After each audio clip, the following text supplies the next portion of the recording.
Hey guys, this is Jay Calderon with Jay Unboxing, here giving you my personal prediction for Chris Eubank Jr. versus Liam Williams. And as always, this is just my take, of course. Your prediction, your take can be left down in the comments section below. Would love to hear them all.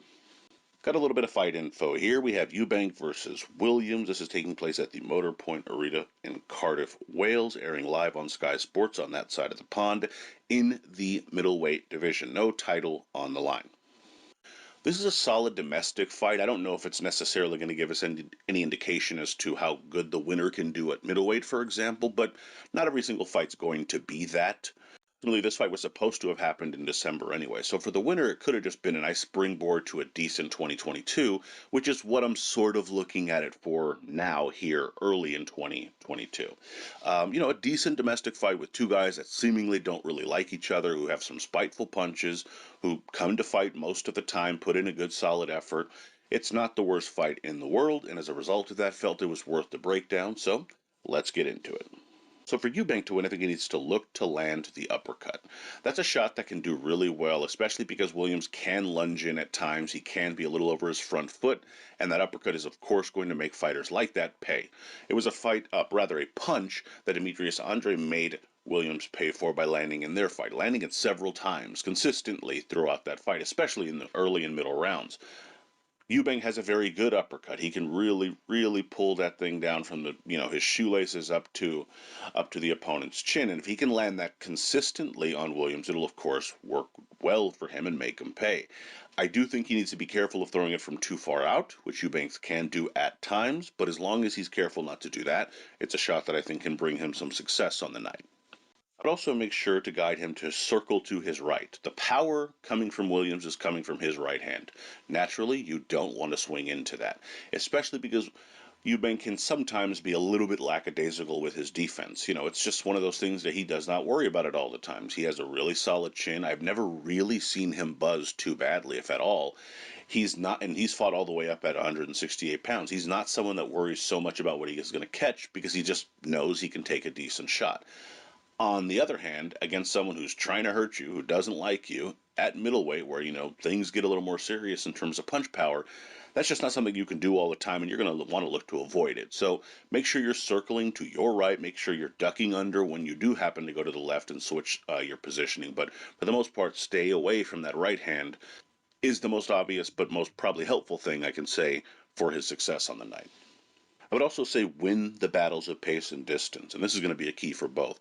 I think if either smothers their work, if either is, moving too far away from the action, it just doesn't benefit them. They need to find the pace of the fight overall is going to be something that matters because, again, you want to be dictating that at all times. I don't care what fighter you are, but the distance especially is important here because you want to make sure if you're Eubank, you're right at that distance, of course, where you can land versus the opposite. That's just, again, rudimentary stuff, but it's very specific to this fight because, quite frankly, in a lot of ways, these fighters are very similar in terms of not so much their style, but what they're looking for in a fight. They're looking for a tear-up, they're looking to land some punches, they're looking to hurt their opponent, they're looking to press the action as the fight wears on and press it a little bit more as it does so. Both are looking to do that, and the only way you can do that is by controlling the pace of the fight and controlling the distance to make sure they benefit you most. And so, of course, it will only benefit Eubank to do so. Now, for Williams to win, he needs to find space for the right hand. Again, don't smother your work. That right hand is your bread and butter. One of the ways, of course, you're going to be able to do this is by making sure that you're jabbing it sometimes. Again, feinting at other times. You can't just throw it willy-nilly and hope that it's going to land well for you. You have to be able to set it up a little bit. Now, again, Eubank is not the most polished fighter that I've ever seen, so sometimes that right hand can just be thrown, and it will work sometimes, especially if he catches you make it a break or he's taking a little bit of time off in the round. But for the most part, add a little more nuance to it. It's only going to help you. Again, it doesn't have to be much, just a little shoulder shimmy feint or a little bit of just a upper body herky jerk can get that opening that you need to land that right hand. And of course, the jab is king, as it always is. That's going to help tremendously as well, and that right hand can then find a home. I would also say cut off the ring, don't follow. That is, of course, going to benefit you as well in terms of that right hand, because if you're following him around, if Eubank does at times decide to move a little bit more, which I think he will at times, trying to be a smarter fighter, because he does have a tendency to want to be that fighter, I think Williams can make him pay for doing that by making sure that he's cutting him off at the pass. If he's just following him, it actually gives Eubank the confidence to continue to do it, and he will. And then you're walking into his shots, and he's strong enough that he will hurt you with them.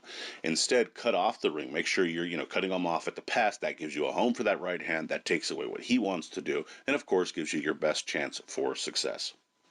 And finally, as I mentioned, win the battles of pace and distance. That's going to be key in this fight for both of them because, again, they are very similar in so many ways.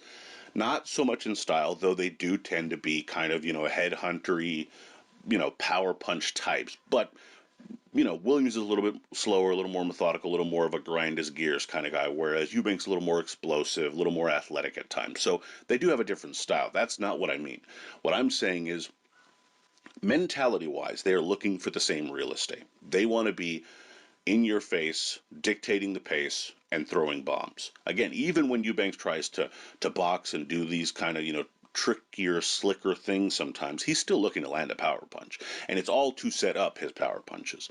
So if you're Williams, you have to be mindful of it and have to make sure that the pace and the sort of the distance at which the fight is fought is going to best benefit you. Find that range, stick to it, and make sure that you don't smother your work so you have the best chance for success. Now, while I might have this one a tiny bit closer than the odds seem to suggest it is, I am going with the favorite in Chris Eubank.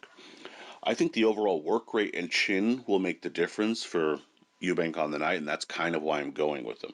They aren't going to try to box most of the time. Again, Eubank will back up at times, I think, but it's not to necessarily do a kind of, catch and shoot type style. That's just not him. But this will eventually become a fight.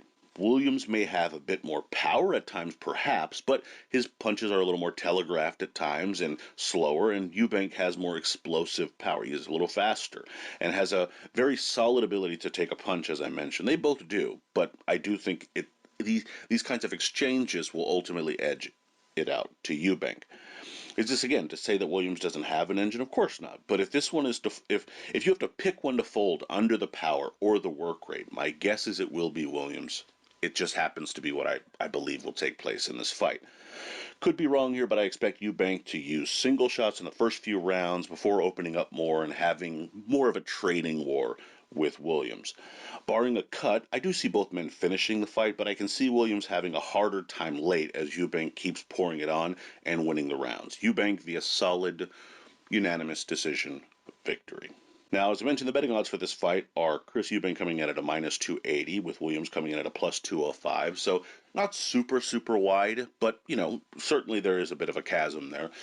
Reasonable bets, though, to be honest. I mean, again, I don't know if I love basically 3-1 for Eubank, but if you're a believer in Williams, 2-1 underdog odds are pretty solid for you. And again, this is not as though Eubank is coming into some undefeated world-class operator. We have seen him struggle at the world-class level, as a matter of fact. So this could certainly be a fight where you might find some value in that. That being said, nothing jumps out at me as overwhelmingly fun or amazing in terms of the odds. But again, there's a little bit of wiggle room there if you're so inclined to bet. You could bet on something like an over-under. Pretty much, again, unless you really think Williams is going to fold to the power, I think an over is pretty good in almost every case, especially the lower you can find it, because I do think that Williams at least makes it late, probably the entire fight. So that would be something I might suggest. But in any event, those are your odds.